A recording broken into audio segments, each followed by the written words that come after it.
two questions, and the first one, yes, please. Well, could you perhaps show for a moment, starting from what you now know in your field, on an example of an inscription artifact? I'm sorry? To show a bit of your work using an inscription artifact, you know. Using an inscribed artifact? You walk into a museum, you see an inscription somewhere. Show some example like that, and how you use your knowledge on showing or translating an inscription that as it is given, or as you find it as an archaeologist, you know. Or did you work on tablets or cuneiform directly, yes. Or did you only work on digital corpora and books? So did you actually have to go back to the original text, or is the text is it obvious enough what the single units of meaning are, so that you can trust the people that are doing the corpus that everything is fine and you don't have to look at this? Because I was dealing with such a large number of texts, I used editions. So I was using transliterations that were already published by other people, rather than going back to the original cuneiform inscriptions myself to do the collection process. And the reason for that was really one of time. So I've done this process for both Sumerian and Akkadian, and in total the number of instances I've collected is about 1,600, but the number of texts that I'm dealing with is larger. And the sort of simple practical issues of collecting from cuneiform tablets would be too difficult. So I've personally collected from editions that are published by other scholars, but the purpose of the work in trying to figure out more specific definitions and meanings for these verbs is that when we're working with individual texts, it can help us gain a better understanding of what we're translating, so that when I or another person is looking at one specific tablet or one specific text, and we're working on translating that, this type of analysis that's done at the macro level can help us understand at the micro level what one specific instance of the verb means in its context. So rather than having to translate a verb as, well, this means something like to look at, in the context of one single text, we can say, oh, well, this verb actually means to look at something admiringly. And that's an important difference from meaning to scrutinize something to get a better understanding of it. So the goal of doing a broad-based study was really to make working with individual cuneiform texts easier, so that we can gain a better understanding of individual inscriptions. That wasn't really answering your question. I'm not sure I understood your question. One wonders if that ever happens very often, you know? I mean, or if these different techniques are not really interrelated. Well, to me it seems interrelated, because if you have only a general understanding of the verbs, and then when you're looking at a specific text, I think that you're missing out on important nuances of the meaning. So I think the goal of doing the type of study that I'm doing is so that when you're working with an individual inscription, you can have a more precise idea of what was actually intended when it was written, even if that isn't coming across in that one example itself, because we've been able to look at all of these comparative instances. Isn't that more like having an approach like you have for modern languages, for instance, where you have one word which you translate and you get a whole bunch of aspects and varieties how to translate that. And right. We're used to that in modern languages, from English to German or others, so we know we have one term in the original language, but I have a couple of other translation possibilities depending on the context. And as I understood, you due to the lack of large corpora, you had a one-to-one translation before you did your work. Right, and now you have a one-to-many translation options depending on the more context. specific and nuanced. So it would be something like, if you're reading an English text and you have the translation, she stares at him, but you don't have any context to suggest what that means. So she walked down the hall, she stared at him, and she left. okay, if you only knew it was an act of vision, that's not telling you very much. But other instances of the verb to stare in other texts would tell you it means to look at someone fixedly, and in our culture it means to look at someone rudely. So that would tell you something important about this single text that you wouldn't be able to get out of it without having compared all those other instances to get a more specific meaning of the word. So the output of your research would be enriching existing dictionaries Yes. of Sumerian language, so that Yeah. other people could easily get a better knowledge of what's written in one single text. That's right. That's in part. So part of it is more specific and precise translations of the verbs than what was previously available. And that's one outcome of looking at this big body of literature. And then the other outcome was by looking at this subject differentiated usage to see theological underpinnings of their literature that weren't obvious without actually analyzing the verbs in this kind of detail. Yeah. Yes? Thank you very much for your very clear presentation. I'm Egyptologist and we great. face a lot of similar problems like you. What I wanted to ask you is how exactly you came to the hypotheses that you tested your database on. Like, did you say like, I have Iggy bar and let's now see what it does together with ter infix, or what was the other, the loc infix? And then compare the translations and made up your mind what could be the difference? Or did you also try like really computer technologies, like asking the computer to see if there are relevant co-occurrences between attributes, like really on a stupid computer level that just looks at how often do certain attributes co-occur and hint you on something which could be potentially interesting? Yes, well, so to be honest, when I started this research, I didn't have any idea that this was the outcome. So I didn't have these types of hypotheses going into it until I amassed the whole database of instances. In fact, when I initially went into it, I was only intending to study the gaze of Inanna on kings, which crops up a number of times in the literary inscriptions. And then I thought, if I really want to understand the gaze of Inanna, I have to know how it differs from gaze as it occurs in other instances. And if I really want to understand this one verb, I should actually look at the other verbs, and kind of snowballed into a larger project. But I didn't go into it with specific hypotheses.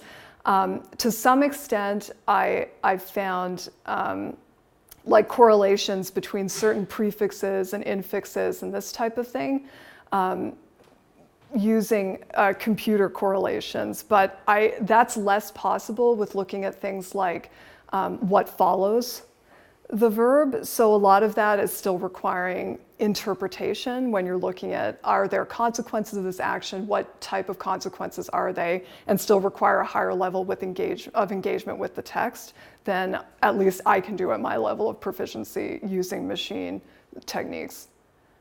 Like, for example, with the actions after you are gazing or seeing Yes. actions. At one point you said like one particular verb compound very often has bad consequences in the following action. Did you then start and recode all your data, good, bad instances happening, introducing new attributes of saying like something good, something bad follows, or did that have consequences for your positive database? or negative consequences? And in fact, in Sumerian, these negative consequences are quite rare. They're more frequent in Akkadian, which I was also looking at, and they're more tied with specific negative verbs. Whereas in Sumerian, they can occur with Iggy bar, which like 95% of the time is positive and only 5% of the time is negative, or that's a generalization off the top of my head. But I didn't go in and add attributes, for instance, specifically for that, but that is something that could be done, and then see if there are additional correlations that come out of that. I was wondering, you said that if you have the infix, the loc and the ter, then to focus then on becomes to focus on with care and with respect. So does that actually mean that you are adding a new meaning to the infixes that they also have in different places? So the infixes they change the meaning of the verb. They don't. Do they do it in a consistent way across all the verbs? Is that what you're asking? Do the infixes have meaning in themselves? It does seem like the terminative infix in many cases intensifies the action, which makes a certain amount of sense because the terminative is the strongest directional marker. It means towards something. So it's not surprising that when you're talking about verbs of vision, it intensifies the meaning of you're really looking at something directly, seriously, intensely analyzing it. That's a little more difficult for the locative infix because the locative is a less marked infix and the way it affects the verbs varies somewhat across different verbs. So I think it would be most accurate to say that the infixes change the meanings of the verbs. They don't always do it in a consistent way across all the verbs.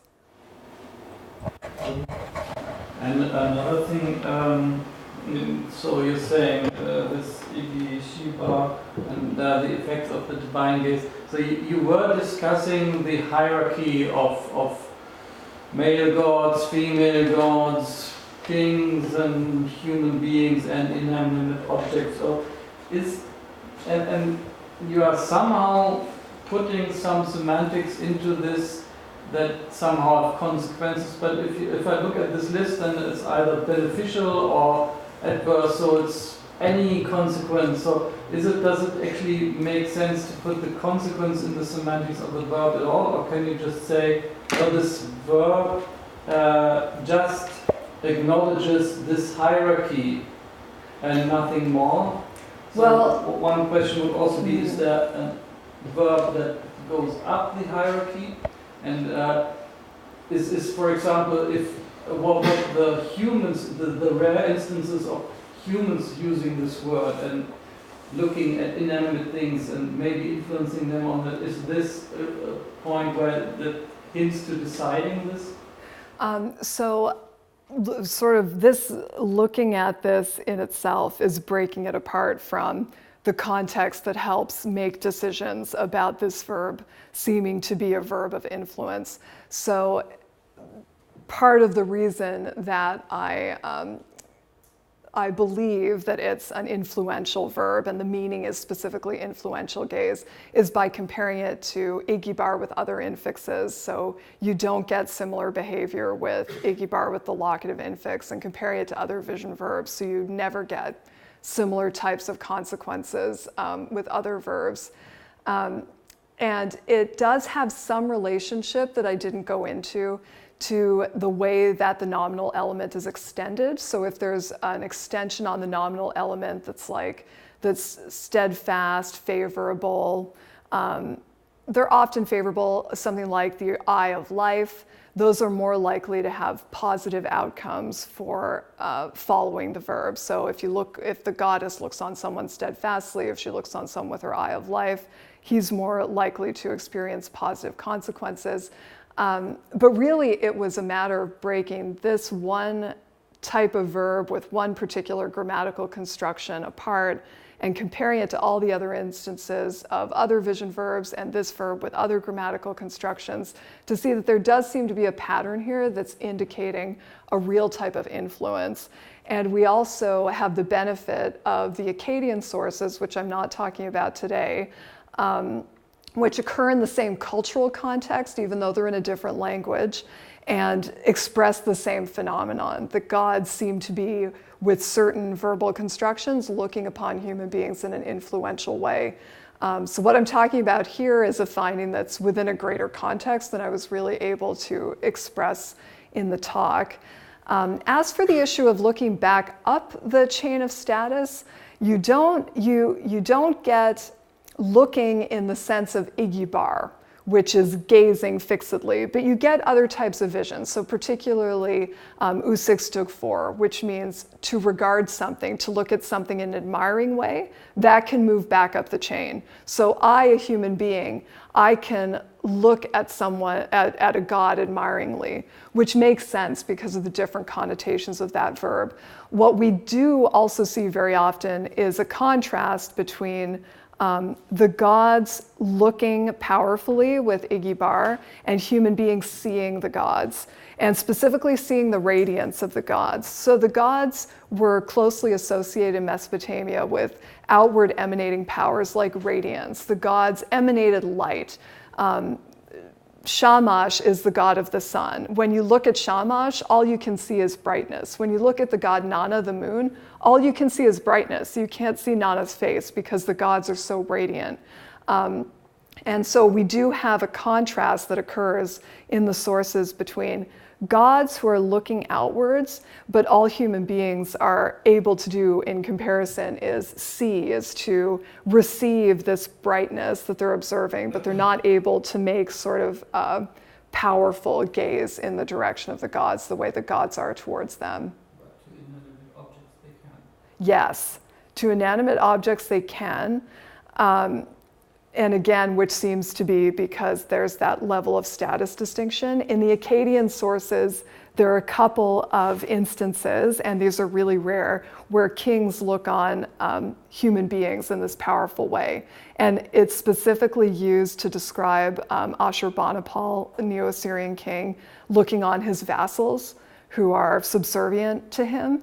And so it seems to be comparing his relationship to his vassals metaphorically to the relationship between gods and human beings. So it seems to be an intentional metaphorical use that's drawing on this context where gods are looking at human beings. So you are suggesting that the same thing, the same idea of gods looking at things and people not only takes place in Sumerian but in other languages as well, if I understand. It does in Akkadian, yes. So if can I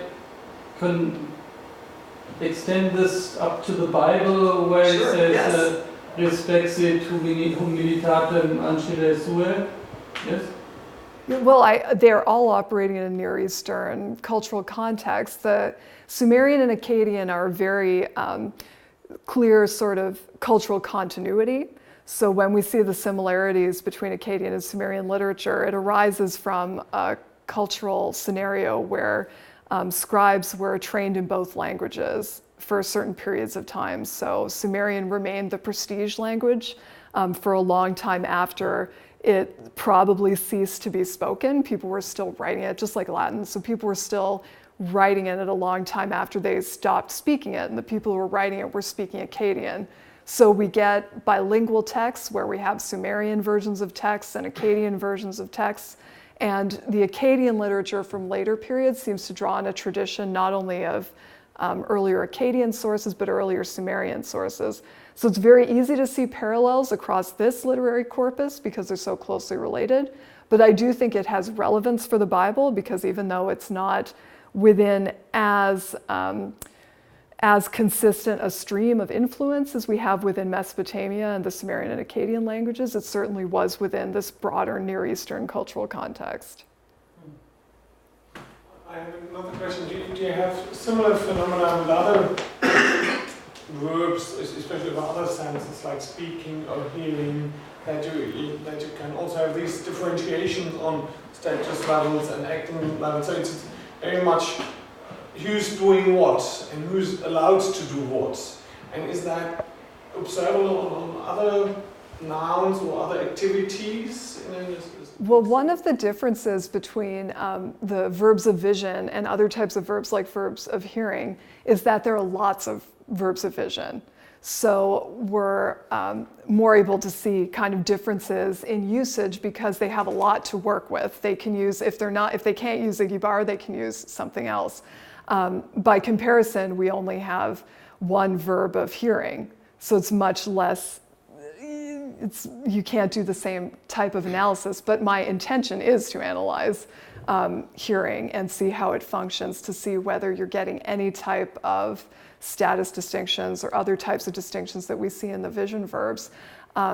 One thing that did interest me when I was looking at the sources that I have, and particularly actions that precede and follow verbs, is that when you get this sort of powerful divine looking, you also get divine speaking. which is another way that the gods act on the world. So divine speech has a certain active quality because they're causing things to happen. They listen to prayers. So looking occasionally occurs in parallel with these other types of divine, I don't want to say necessarily sensory actions. They didn't really have the category of the senses the way we do, but maybe looking at a different category that includes things like hearing, speech, vision, that are all ways that the gods could interact with and influence the world. And those do occur in parallel formulations. Yes, please. Well, maybe I'm totally misunderstanding what you're doing, but I have the impression that it's a subtle way to evolve assumptions, you know, but there it stops. And the testing aspect, you know, that it's still outstanding. Well, like any other philology, it requires a certain amount of, interpretation. So when I'm giving interpretations of the verbs, like to focus on with respect, to focus on with care or understanding, that's based on looking at a number of instances, looking at all the contexts and seeing are there similarities in the context? Are there similarities in the types of objects of these verbs that would suggest that this has a certain meaning that's different from other verbs? So in that sense, it still is requiring, you know, intellectual engagement and interpretation. It's not something that can be done in a completely statistical way without engaging with the source materials. But I think the benefit of this methodology is rather looking at the ability to look at a very large corpus more or less at the same time, which enables you to have a broader number of instances on which you can draw your conclusions rather than drawing your conclusions from one text or a small number of instances.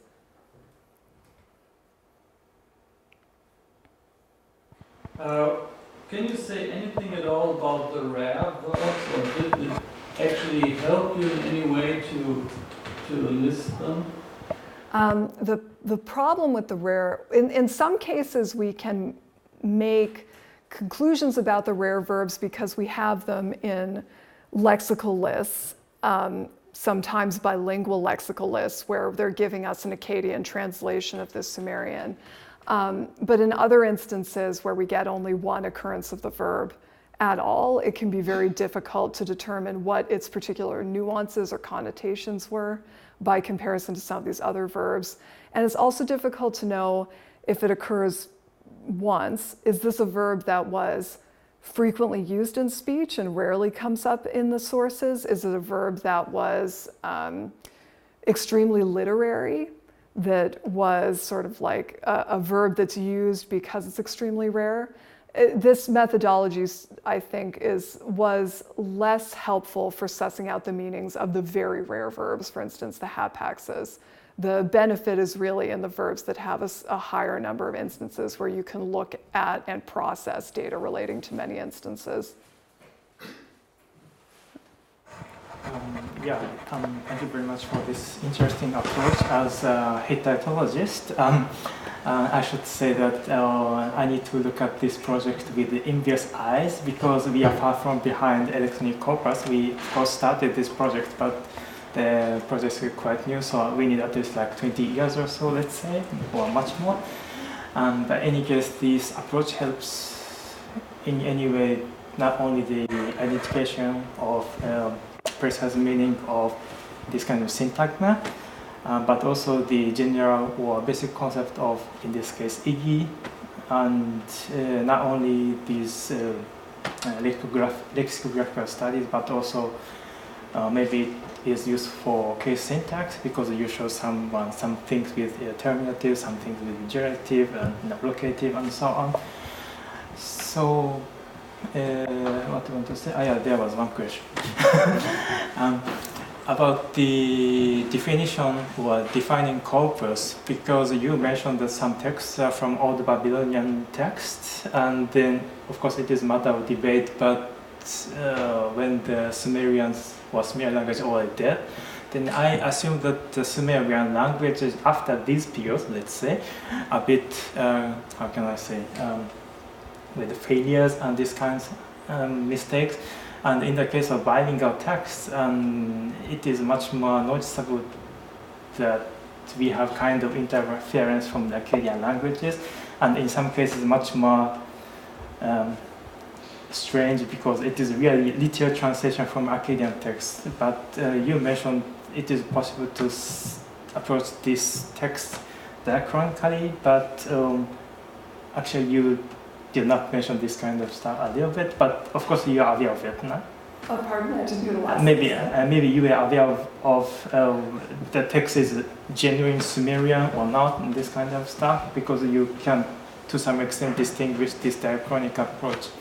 Yes, so as you mentioned, there is a period where scribes are writing Sumerian who are speaking Akkadian, and the Sumerian language seems to have died out. So when we're dealing with text from that era, like the Old Babylonian period, the question is, how much was it influenced by Akkadian rather than accurately reflecting Sumerian when it was a living language?